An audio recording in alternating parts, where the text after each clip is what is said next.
Hello everybody, I am Dr. Harpreet Kaur Ishar, a maternal fetal medicine specialist at Motherhood Chaitanya Hospital, and today's video session will be on the topic of preterm labor. So preterm labor happens in about 7 to 10% of the population, and I will talk about what is preterm labor, why we do not want to have preterm labor, what if somebody is going into preterm labor, and what are the things which one needs to know. Okay, so first of all, the duration of the whole pregnancy is about 40 weeks. तो 40 हफ्ते की हम pregnancy बोलते हैं as far as the medical language is concerned. और जो आपकी expected date of delivery आपको दी होती है उससे अगर 3 हफ्ते से पहले डिलीवरी हो जाए then we call it as preterm delivery, which means a delivery which happens at less than 37 weeks. So जो आपको expected date of delivery है उससे अगर 3 हफ्ते पहले हो जाए we call it a preterm delivery. अब preterm delivery 36 वीक्स पे भी हो सकती है, 32 पे भी हो सकती है, 28 पे भी हो सकती है. जितना preterm होएगा बेबी उतने ही ज़्यादा इश्यूज़ और कंसर्न्स होंगे हमारे लिए हैंडल करने के लिए. So we do not want preterm babies, okay? At our best abilities we try as much as is possible, okay? There are situations जहाँ पे हमें खुद preterm baby deliver करना पड़ता है, बच्चे को टाइम से पहले deliver करना पड़ता है. I am not going to talk about those conditions, but those are the conditions where the baby or the mother are at risk and we have to deliver the baby. That is another medical topic. What I am talking about is spontaneously, जहाँ पे खुद से labour 37 week से पहले शुरू हो जाता है. So what I was saying is that why don't we want preterm babies? So preterm babies, the weight of the baby is an issue. Sometimes बच्चे का weight भी कम होता है. If weight is not an issue, it is the maturity of the organs. कि when a baby is growing inside, it is not just the weight of the baby or the size of the baby which is increasing. The organs are all there, but the organs are maturing. बच्चे का brain mature हो रहा है, बच्चे का liver, बच्चे की intestines. So everything is maturing. जब हम टाइम से पहले बच्चा बाहर आ जाता है इन सारे organs का function affect होता है. So एक preterm baby is at risk of many complications, जिसमें कि इन्फेक्शन आता है, जॉन्डिस आता है, फीडिंग इश्यूज़ आता है, बच्चे के इंटेस्टाइनल प्रॉब्लम्स हो सकती हैं, बच्चे के लंग्स में प्रॉब्लम्स हो सकती हैं, बच्चे को रेस्पिरेटरी इश्यूज़ हो सकते हैं, बच्चे के ब्रेन में ब्लीडिंग या और इश्यूज़ हो सकते हैं, एंड लेटर ऑन बच्चे के ब्रेन की डेवलपमेंट में प्रॉब्लम्स हो सकती हैं, बच्चे को आगे जाके सेरेब्रल पाल्सी हो सकती है, बच्चे के विजन में प्रॉब्लम्स आ सकती हैं. ऑब्वियसली ये सारी प्रॉब्लम्स उन बेबीज़ में ज़्यादा होंगी जो बहुत प्रीटर्म पैदा होते हैं, और उन बेबीज़ में जहाँ पे कोई इंटरवेंशन नहीं हुआ है प्रीमेच्योरिटी की कॉम्प्लिकेशंस को प्रिवेंट करने के लिए. So there are times when some mothers have so much problem in pregnancy, backache, tummy ache, discomfort, nausea, that they want the baby to come out as soon as is possible. But even if you want the baby to come out as possible, I take this opportunity to request you that do not deliver your babies before 39 weeks until indicated. Although बच्चे को हम mature और term मानते हैं 37 weeks के बाद, but every single day is good for the baby if the baby is safer inside. Okay.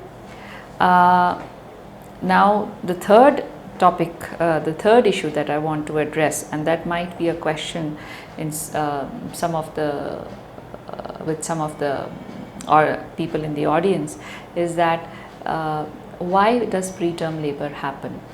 Now there are many reasons for why preterm labor happens on its own, and one of the reasons most commonly that is thought about is that there is some kind of inflammation, some kind of infection. जो uterus जो बच्चेदानी है, that is supposed to stay quiet and peaceful and lazy and have no action till about 9 months.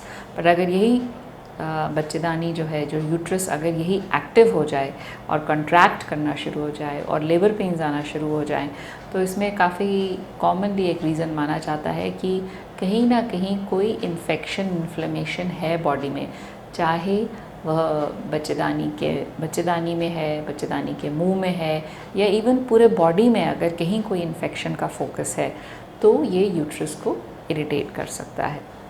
Second cause is कि अगर uterus वैसे ही बहुत distended है, जैसे कि ट्विंस हैं, ट्रिपलेट्स हैं, या पानी ज़्यादा है उसमें।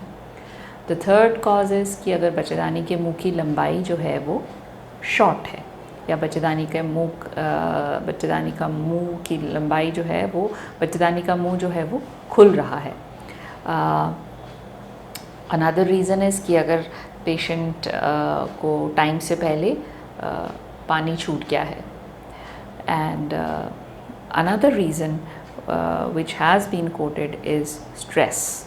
So stress in the mother can also lead to preterm. And इन सब reasons के अलावा अगर किसी लेडी को फर्स्ट बेबी में प्रीटर्म लेबर हुआ है, या रिकरेंट अबॉर्शंस हुए हैं 3 बारी से ज़्यादा, तो भी, या किसी को बार बारी प्रेगनेंसी में ब्लीडिंग एपिसोड्स हो रहे हैं, या कोई ब्लड की कलेक्शन है अंदर,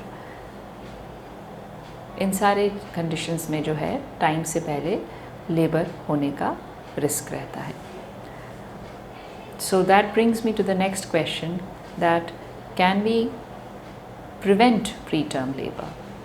So prevention of preterm labor के लिए सबसे पहले it is important for you and your doctor to have the complete knowledge कि आपकी कोई पहली प्रेगनेंसी में preterm डिलीवरी तो नहीं हुई, कोई आपका पहले DNCs काफ़ी ज़्यादा तो नहीं हुई, या कोई बच्चेदानी के मुंह के कोई और ऑपरेशन तो नहीं हुए।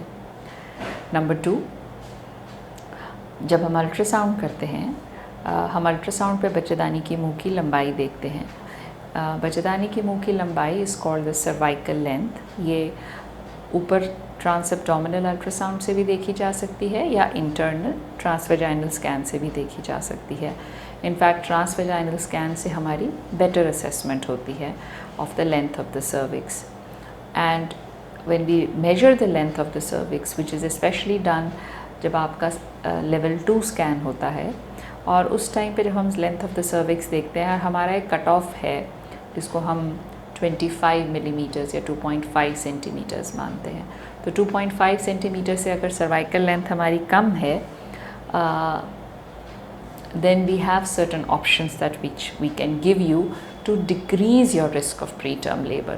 ऐसा ज़रूरी नहीं है कि 2.5% से 2.5 सेंटीमीटर से कम अगर सर्वाइकल लेंथ है कि आप 100% प्रीटर्म लेबर में जाओगे। In fact, the chances are more that you will have a normal, you will have delivery at the normal time, but you are still at a higher risk, and that higher risk we can reduce by giving you a medication which is called progesterone hormone, जो कि uterus और बच्चेदानी को शांत रख सकता है। Alright?